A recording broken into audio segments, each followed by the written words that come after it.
Hello out there. This is a big old place. Hey, Janie, thanks so much for that introduction. We're very fortunate to have one of SNA's own at USDA. Janie Thornton has one of the toughest but most rewarding jobs in the department, meeting the expectations of a president who is giving historic importance to improving the health and nutrition of our nation's children. So Janie, thanks for your tireless work.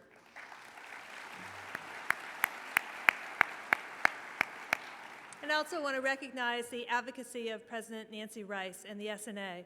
We need a scorecard to keep track of the gains we're making for the health and well-being of our kids.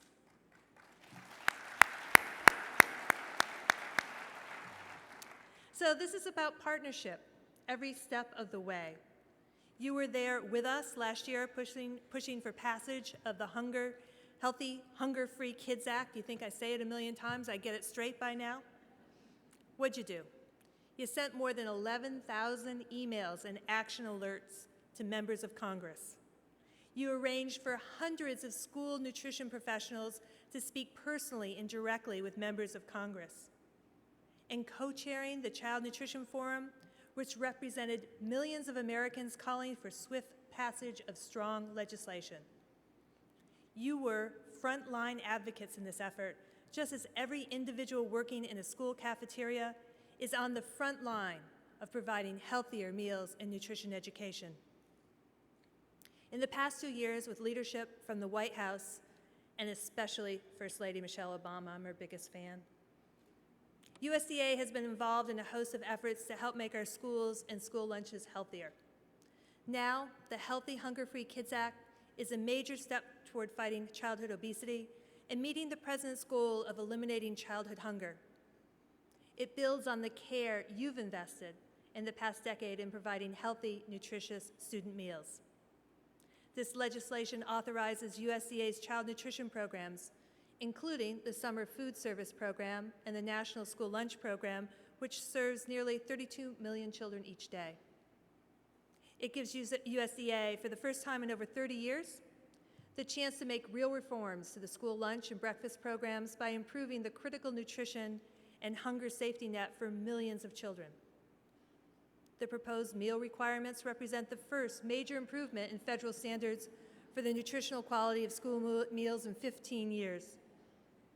In January, we took the first step in this process by issuing a proposed rule to increase the amount of fruits, vegetables, and whole grains offered in school meals. The act also calls for less sodium, sugar, and fat. And to ensure that these efforts are not undermined by foods from vending machines, and a la carte lunch lines and school stores, USDA will help make the healthy choice an easy choice for students by setting nutrition standards for all food sold in the schools.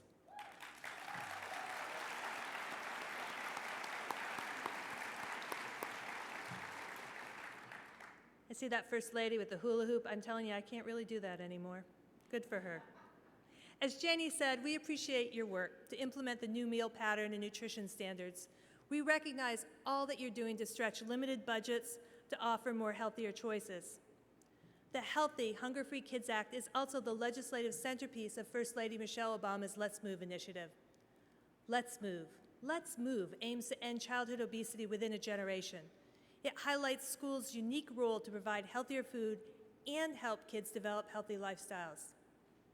Another key component of Let's Move is the Healthier U.S. Schools Challenge. Through the challenge, USDA recognizes schools that meet the highest standards for creating and maintaining healthy school environments by promoting good nutrition and physical activity. My congratulations to the Healthier U.S. Schools in the audience. It's a particular pleasure to salute Dora Rivas, director of the Dallas Independent School District. A few months ago, USDA honored 154 Dallas schools as Healthier U.S. schools.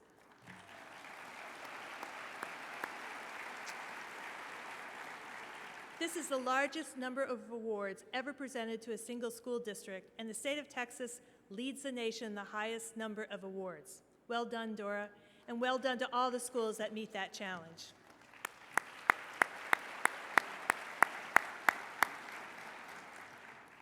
Last year, the First Lady and USDA challenged parents, educators, community leaders, and others to double the number of healthier U.S. schools across the country in a year, and then add 1,000 schools per year for 2 years after that. Well, we're well on our way.